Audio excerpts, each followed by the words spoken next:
Salut tout le monde, c'est Jojal. Je vous l'avais promis, une grosse vidéo sur toutes les nouveautés et fonctionnalités cachées d'iOS 14. Eh bien, la voici.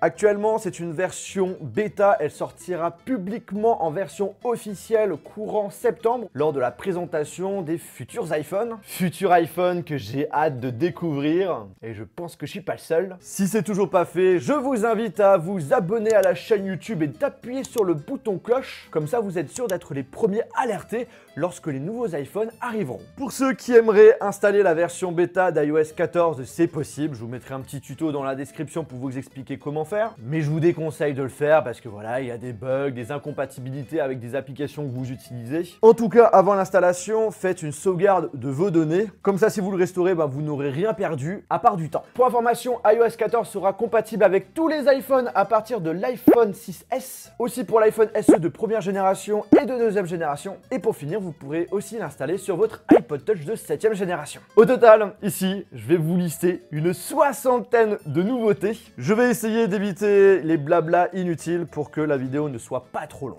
Je vous propose qu'on commence tout d'abord par les fonctionnalités importantes. C'est celles qu'on a entendues le plus souvent, mais c'est intéressant de pouvoir vous en reparler quand même. Nous avons enfin la possibilité d'installer des widgets directement sur notre Springboard. Pour cela, il suffit d'appuyer sur le bouton plus en haut à gauche lorsque vous êtes en mode suppression d'application ou déplacement d'application. On vous propose ici de nombreuses possibilités et plusieurs types de tailles. Un widget vous plaît, il suffit de le maintenir et de le glisser directement sur la page de votre choix et vous allez avoir toutes les applications autour qui vont se réorganiser automatiquement. Autre chose assez sympathique, c'est une sorte de carrousel appelé Smart Stack qui vous permet d'accéder à tous les widgets de l'écran d'accueil dans une seule fenêtre. Bien sûr, pour le moment, ce sont que les widgets d'Apple qui sont intégrés, mais grâce à Widget Kit, les développeurs d'applications pourront proposer leur propre widget. Donc ça, c'est cool. iOS 14 affiche enfin les bannières pour les appels téléphoniques. C'est une fonction qui était attendue depuis longtemps et qui est enfin arrivée. Les appels téléphoniques n'occupent plus tout l'écran, ils affichent maintenant comme une simple bannière en haut sans recouvrir l'intégralité de l'écran comme avant et ça vous permet de pouvoir continuer ce que vous étiez en train de faire sans aucun problème. Donc quand il y a un appel qui apparaît, vous avez le choix soit de répondre ou de refuser. Vous pouvez aussi le faire glisser vers le haut pour le masquer. Si vous répondez, la bannière reste visible à l'écran et un compteur apparaît et si vous refusez, l'appel disparaît tout simplement. L'interface en plein écran reste toujours disponible en touchant la bannière mais aussi quand vous recevez un appel lorsque votre iPhone est verrouillé.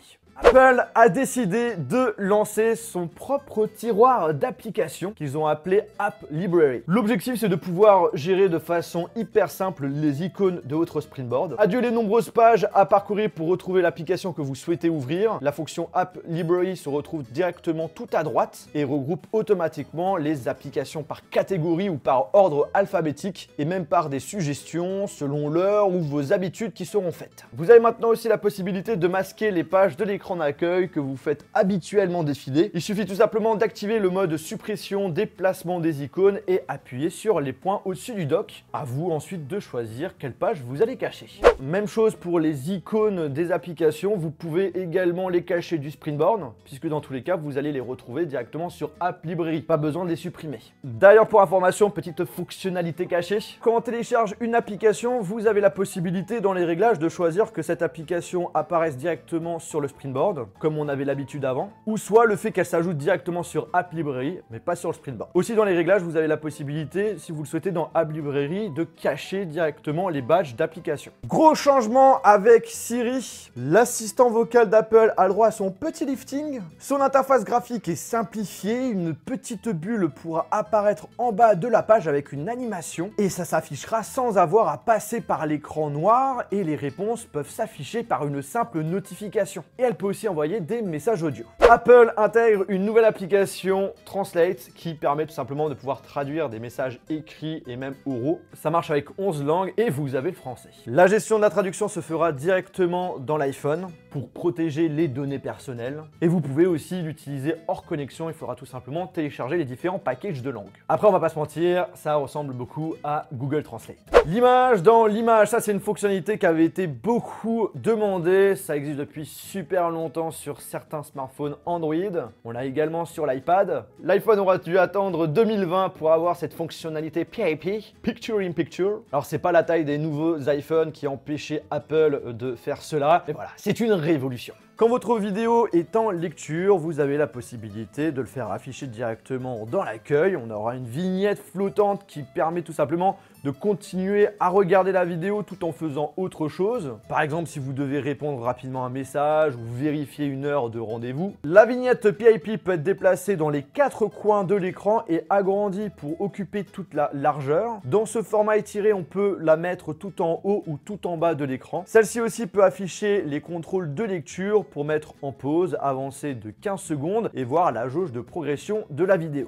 Lorsqu'on a besoin de regarder tout l'écran, on a la possibilité de ranger, de mettre de côté la vidéo, mais tout en gardant l'audio. Seul un petit onglet reste affiché pour ressortir la vidéo. Alors ce qui est cool, c'est que ce mode marche avec plusieurs applications comme Netflix, Dailymotion, Apple TV. Pour l'instant, sur YouTube, il faut tout simplement aller sur Safari pour pouvoir faire fonctionner cette fonctionnalité. Mais après, voilà, il suffit tout simplement d'attendre que les développeurs mettent à jour leur application pour que ça puisse fonctionner. En tout cas, voilà, c'est complètement ouvert. L'application message change aussi. Les conversations pourront désormais être épinglées en haut dans un grand icône. Vous pourrez mentionner quelqu'un directement en tapant son nom avec le arrobase. Encore une fois, une révolution. Les Memoji gagnent en personnalisation, des options d'âge, des couleurs, mais aussi des accessoires comme des masques. Merci le Covid-19.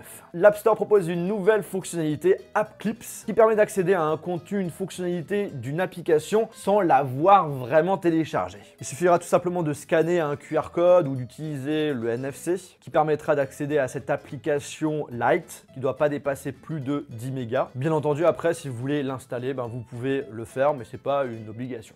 Apple nous annonce une refonte de son application de cartographie. Au programme, nous avons l'introduction de guides touristiques, un mode de calcul d'itinéraire pour les véhicules électriques en fonction des bornes de recharge à proximité. Les cyclistes bénéficieront de fonctionnalités également pratiques en tenant compte de plein de paramètres comme les pistes cyclables, les escaliers, les montées, les descentes, les sentiers, les routes. Cette fonctionnalité sera disponible uniquement pour l'instant aux États-Unis. J'adore CarPlay, c'est hyper pratique. Et là, je suis trop content parce qu'ils ont sorti la fonctionnalité que j'attendais depuis des années.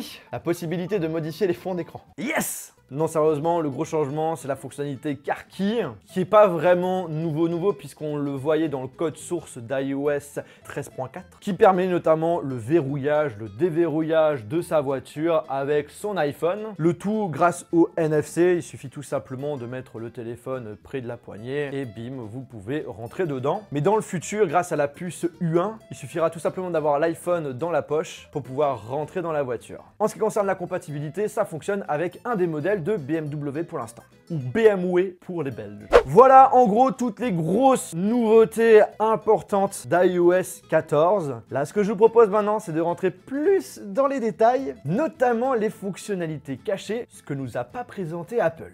Et vous allez le voir, il y a des choses vachement pratiques. Nous allons tout d'abord commencer par la partie photo et vidéo. Dans la dernière version d'iOS, il sera maintenant possible de proposer d'accéder aux photos que vous aurez présélectionnées et non à toutes les photos, s'il y a justement certaines photos que vous souhaitez absolument protéger. On a le droit maintenant à une fonctionnalité qu'on avait uniquement chez les Mac, la possibilité de pouvoir rajouter une légende sur nos photos. Et bien sûr les vidéos, ça faut pas les oublier. Quand vous affichez une photo ou une vidéo, défilez vers le haut pour voir les métadonnées associées à l'image. Vous verrez alors un champ de texte qui peut être rempli pour enregistrer une légende. Cette fonctionnalité est très pratique puisque ça permet de donner du contexte à votre photo et vidéo et permettra aussi de faciliter vos futures recherches. Autre nouveauté qui sera disponible uniquement pour tous les iPhones à partir de 2018, et ça va sans doute intéresser les personnes qui portent beaucoup d'importance à la photo et à la vidéo. Vous avez la possibilité de gérer vous-même directement l'exposition. Pour afficher la fonction, il suffit soit de faire un swipe ou appuyer sur la flèche et vous aurez une icône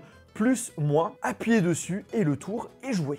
QuickTake est enfin compatible sur l'iPhone XR et XS. Ça permet tout simplement de pouvoir capturer une vidéo un peu à la manière d'Instagram, juste en laissant appuyer sur le déclencheur. Et lorsque vous le dirigez vers la droite, bim, l'enregistrement continue sans que vous avez besoin d'appuyer dessus. Là maintenant, on a la possibilité dans les réglages d'activer une fonctionnalité qui permet, quand on laisse appuyer sur le bouton plus, de faire des photos rafales. La dernière version d'iOS a été également améliorée par rapport au mode nuit. Lorsque le mode nuit est activé sur l'iPhone, l'appareil photo profite du gyroscope pour offrir un indicateur de guidage qui vous aide à tenir l'appareil photo de manière stable.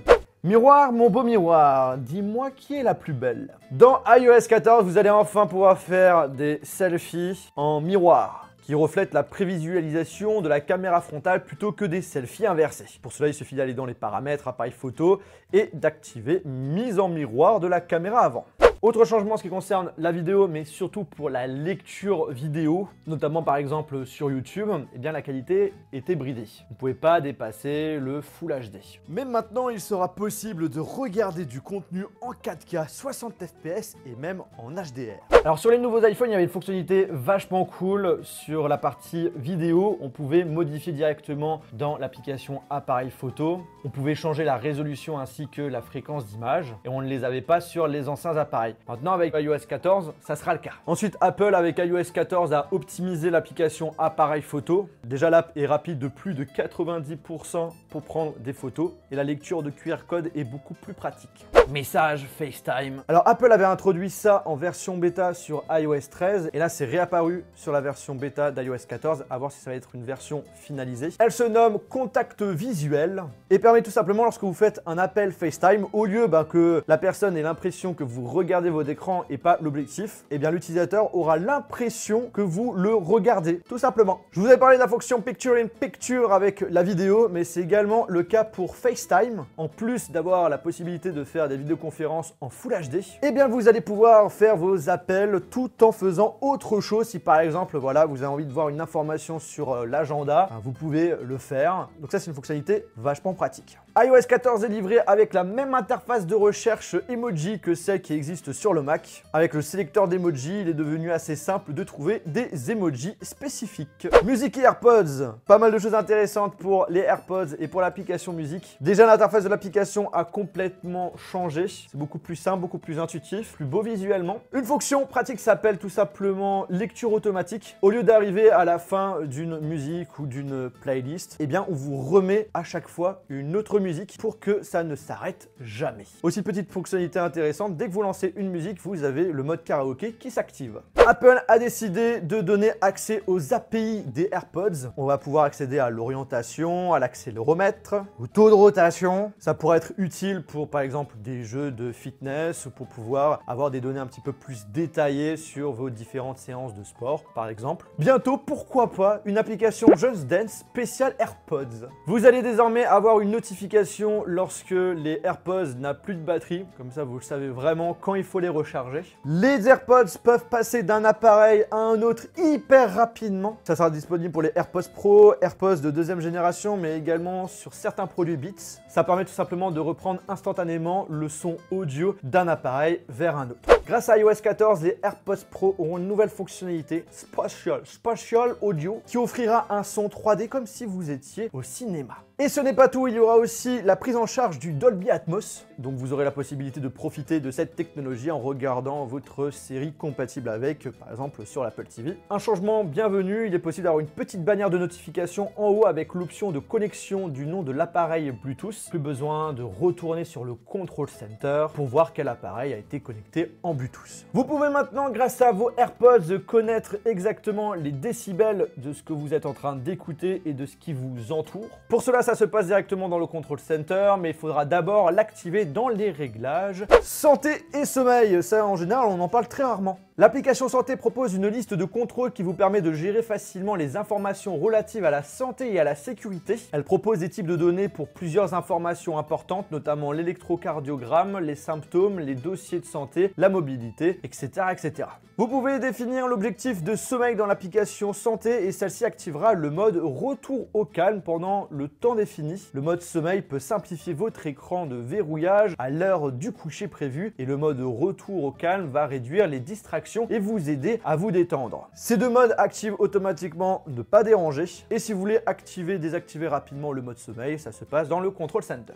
On fait maintenant un petit tour par rapport aux nouveautés de certaines applications. Les personnes qui ont demandé à avoir la possibilité d'utiliser des applications tierces par défaut vont être contents. Vous allez pouvoir maintenant définir des applications tierces pour les messageries ou encore la navigation. L'application podcast comporte une option Up Next qui est très utile et qui permet aux utilisateurs de créer une file d'attente d'épisodes pour une écoute fluide. L'enregistrement audio pour les messages vocaux a été amélioré. Il est capable automatiquement de réduire les bruits de fond et également les échos ambiants. L'application météo propose maintenant des informations un petit peu plus précises. Par exemple, quand il pleut, on a le pourcentage de risque de pluie. Aux États-Unis, ils vont encore beaucoup plus loin puisqu'on peut avoir des informations minute par minute de l'intensité des précipitations. L'application Notes est beaucoup plus intelligente grâce notamment à Siri. Toutes les recherches sont beaucoup plus rapides. Apple a également simplifié la numérisation des documents. Et maintenant, quand tu laisses appuyer sur la touche AHA, vous pouvez modifier rapidement les styles de texte. Et Note est aussi doté maintenant d'un système de reconnaissance de formes qui permet de convertir des formes imparfaitement dessinées en formes parfaites.